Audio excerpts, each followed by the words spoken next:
maantay oo aan ku sugannahay magaalada Boosaaso caasimadda ganacsiga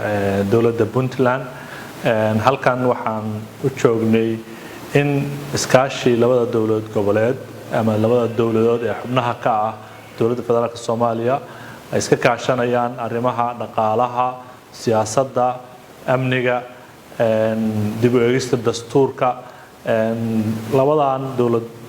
dawladood xubnaha ka ah dawlad goboleedka xubnaha ka ah dawladda federaalka Soomaaliya waxay magaaladan u joogaan si la iskaga kaashan lahaa la iskaga fahmi lahaa loo horumarin lahaa nidaamka federaaleynta